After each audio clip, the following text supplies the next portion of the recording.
Olá, Darwin. Voltamos 2022, primeiro papo de 2022. Como foi de férias? Vamos relativamente bem, né? Porque sobrevivemos à virada do ano e estamos aqui juntos novamente, mesmo com todas essas intempéries do tempo e também da área de saúde, já que estamos vivendo aí uma nova fase da nossa famosa pandemia. Inclusive, Darwin, vale o alerta aí nesse nosso primeiro papo de 2022. Eu testei positivo para Covid esse comecinho de ano. E posso falar uma coisa, viu, Darwin? Se não fosse a vacina, eu acho que eu teria complicações muito mais sérias, porque eu fiquei mal durante muitos dias, né? Ainda estou me recuperando, estou em casa. Então vale o alerta para todo mundo. Gente, continue usando máscaras, não se aglomerem. Enfim, vale os cuidados que a gente sempre falou o ano passado inteiro. Álcool em gel, né? Álcool em gel. Não foi fácil, não.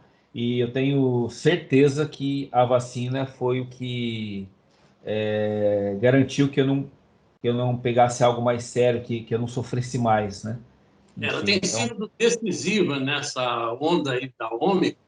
As vacinas têm salvado a vida de muita gente, porque os sintomas eles são muito mais fracos do que os registrados no início da pandemia, quando muita gente acabou morrendo ainda, quando não tínhamos as vacinas. Por isso, a importância de se vacinar, a importância de tomar todos esses cuidados, porque a gente realmente não esperava que viesse essa nova cepa do vírus aí, e ela veio para derrubar realmente, não só aqui como no exterior. É realmente impressionante a possibilidade de mutação desse vírus e a periculosidade dele, a facilidade com que ele se transmite de uma pessoa para outra. pois é, a vacina salva vidas, gente. Isso não é frase feita, não é clichê. Bom, já para o primeiro papo do ano, já começamos até com um assunto interessante. Nesse bate-papo, a gente acabou até discorrendo sobre um assunto interessante, que é essa questão da saúde, que eu acho que vai estar ainda nos nossos papos por um bom tempo.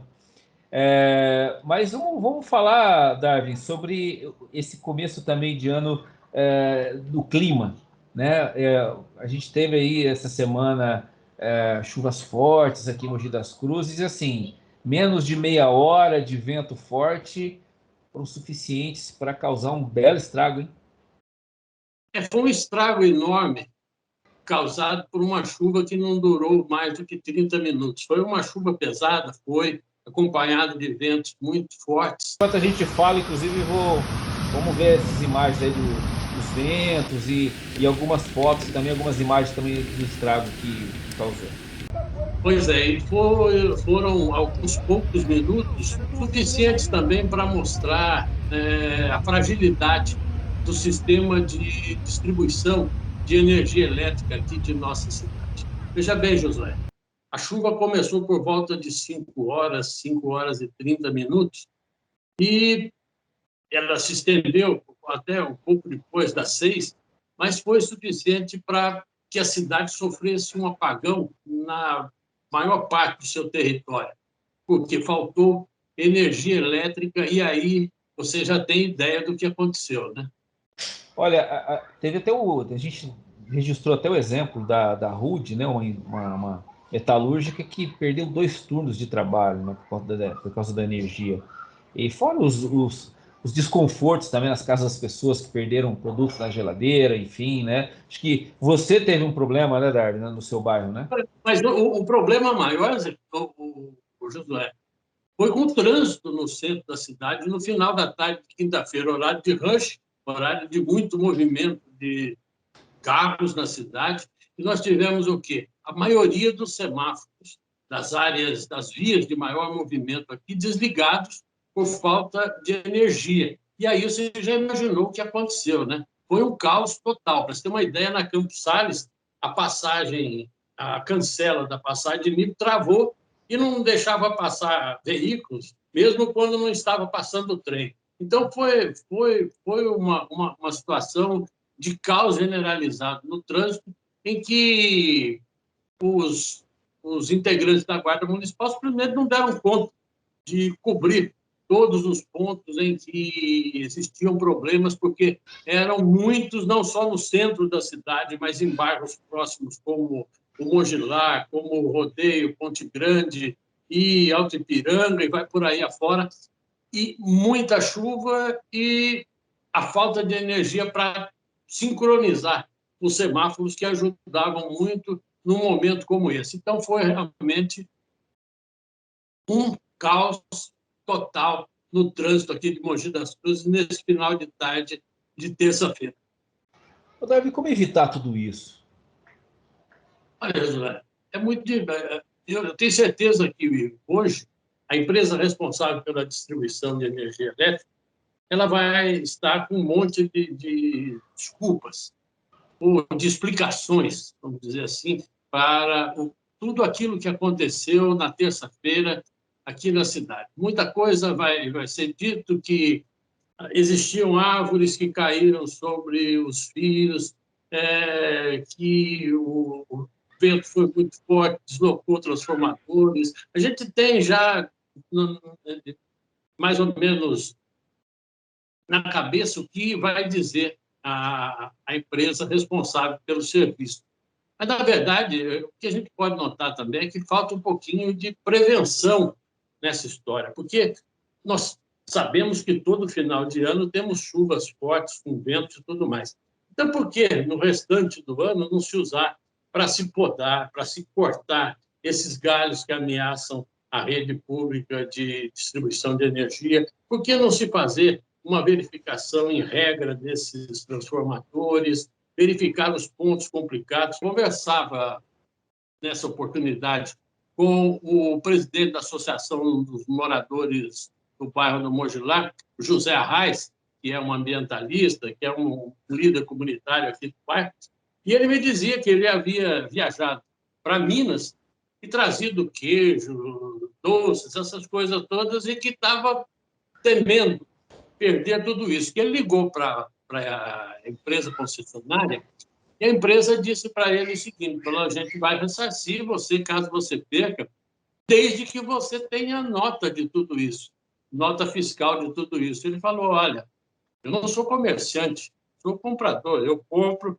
verifico a nota fiscal na hora que eu estou comprando, depois eu descarto essa nota. E como é que eu vou buscar nota de coisa que eu comprei em Minas Gerais? Como é que eu vou fazer isso? Coisa que a centenas de quilômetros de distância. Quer dizer, são coisas que ainda precisam ser melhor resolvidas pela agência reguladora dessa questão de energia. Nossa querida ANEEL, ela precisa cuidar melhor dessas questões para garantir um mínimo, porque a empresa, Josué, ela é eficientíssima na hora de cobrar, mas não demonstra a mesma eficiência na hora de prestar o serviço, na hora em que acontece um problema como esse, e ela precisa atender o consumidor da forma mais rápida possível. Uma outra questão ainda relacionada a esse assunto, uma pessoa que trabalha em Furnas e que me deu informação há pouco que nas proximidades da casa do Zé Arraes existe um transformador e que existiam lá duas chaves desligadas nesse transformador. Não sei como é o nome correto disso, mas são duas chaves que precisava ir alguém da empresa lá com aquele gancho que eles costumam usar e simplesmente religar essas duas chaves. Não precisava trocar transformador, coisa alguma. Era simplesmente isso. E já era mais de meio-dia e a luz ainda não havia retornado para a casa dele e para a casa de muitas outras pessoas e casas comerciais também desse trecho do Mogilar. É difícil, né? Pois é, Darwin. Eu vou falar de coisa boa agora? Falar de coisa boa. Precisamos muito disso. Então, foi Você estava em férias, né? Então, por isso que a gente não comentou aqui, mas vale registrar, porque, afinal, a gente passou o ano todo cobrando, o ano todo questionando, o ano todo reclamando, protestando, inclusive nos nossos papos aqui, né, Darwin? Que foi a questão do pedágio. E aí veio a vitória. E para encerrar esse nosso papo, esse nosso primeiro papo de 2022, eu gostaria que você comentasse, porque afinal de contas, isso foi tema de tantos papos nossos aqui nesse mesmo canal. Então, comentasse essa vitória, né? Que a gente, Mogi, conseguiu evitar aí que houvesse pedágio na porta de casa.